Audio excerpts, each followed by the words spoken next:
बिस्मिल्लाहिर्रहमानिर्रहीम। कुछ दिन पहले तक जो इमरान खान साहब ये कह रहे थे कि मैं किसी भी सूरत लॉन्ग मार्च को ख़त्म नहीं करूँगा जब तक मुझे इलेक्शन की डेट का पता नहीं चल जाता या हुकूमत इस बात का ऐलान नहीं कर देती कि फ़लाँ दिन इलेक्शन होंगे, फ़लाँ दिन असम्बलियाँ तहलील होंगी, आर्मी चीफ़ इस तरह कर दें या सुप्रीम कोर्ट ऑफ पाकिस्तान के चीफ़ जस्टिस इस तारीख का ऐलान कर दें, उसके बाद ही इमरान खान साहब जो PTI का लॉन्ग मार्च होगा इसको ख़त्म करेंगे। तो इमरान खान साहब अपने फ़ैसले से क्यों पीछे हटे? जो तहरीके इंसाफ के वर्कर्स हैं या सरकर्दा लोग हैं उनका कहना यही है कि इमरान खान साहब को सुप्रीम कोर्ट के कुछ बड़े जजेस की कॉल भी आई, इसके अलावा चीफ़ ऑफ आर्मी स्टाफ की कॉल भी आई और उन्होंने यकीन दहानी करवाई कि 6 दिनों के अंदर इलेक्शन की तारीख का ऐलान हो जाएगा। इसलिए इमरान खान साहब ने ये कह दिया कि हम 6 दिन मज़ीद हुकूमत को टाइम देते हैं कि वो इलेक्शन की तारीख का ऐलान करें, असम्बलियाँ तहलील करने का ऐलान करें। इस हवाले से क्या ये ख़बर सच है और असल हकीकत क्या है, आज की इस वीडियो में आप लोगों को बताने जा रहा हूं।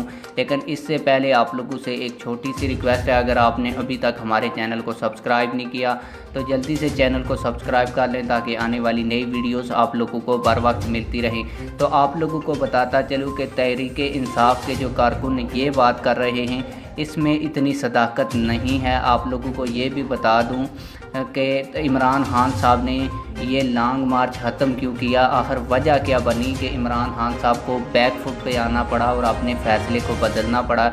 ये वही इमरान खान साहब हैं जो कुछ दिन पहले तक ये कह रहे थे कि मैं किसी सूरत पीछे नहीं हटूंगा और इलेक्शन की डेट लिए बगैर वापस नहीं आऊँगा और हुकूमत को मैं बिल्कुल टफ़ टाइम दूँगा। आप लोगों को बता दूं कि इमरान खान साहब ने जब लॉन्ग मार्च का फ़ैसला किया था, जो PTI की पंजाब की क़यादत है जिसमें शेख रशीद, फवाद चौधरी और सेनेटर एजाज चौधरी, इसके अलावा मियां महमूद और रशीद साहब, इन्होंने कहा कि हम हज़ारों नहीं लाखों लोग लेकर पंजाब से आपके काफ़िले में शामिल होंगे। इमरान खान साहब ने क्योंकि KPK के लोगों को लीड करना था, इमरान खान साहब तो एक बड़ा काफ़िला लेकर आए जितनी उनकी पहुंच थी, लेकिन जो PTI की पंजाब की क़यादत थी वो उस तादाद में, जिस तादाद में इमरान खान साहब को बता रहे थे कि हम इतने लोग लेके आएंगे, तो वो इतनी तादाद में पहले तो वो बंदे नहीं निकाल सके। जिन लोगों ने थोड़े बहुत बंदे निकाले भी तो वो उन लोगों को लॉन्ग मार्च में शामिल नहीं करवा सके। जैसे ही थोड़ी बहुत सेलिंग हुई तो वो लोग भी भाग गए।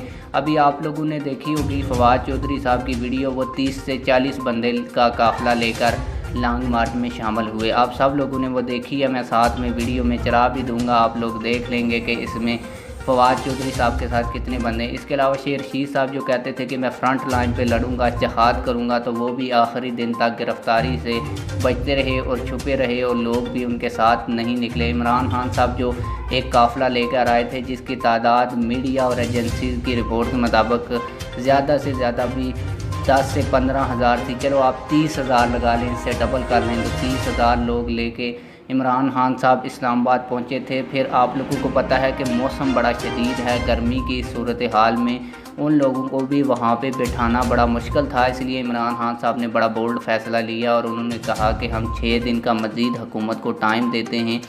और आप लोगों को बता दूं कि इमरान खान साहब के यू टर्न की सबसे बड़ी वजह यही थी। और आप लोगों को बता दूं कि अगर 6 दिन के अंदर इलेक्शन की तारीख का ऐलान नहीं होता, मुझे नहीं लग रहा कि 6 दिन के अंदर इलेक्शन की तारीख का ऐलान होगा, तो इमरान खान साहब 6 दिन के बाद लॉन्ग मार्च वगैरह नहीं लेके आएंगे और कोशिश करेंगे कि वो इसी तरह हुकूमत को टाइम देते जाएंगे। और जैसे ही मौसम थोड़ा बेहतर होगा, बारिशें होंगी, थोड़ा सर्दियों का मौसम आ जाएगा, तो फिर वो एक दफ़ा फिर कोशिश करेंगे लॉन्ग मार्च लाने की।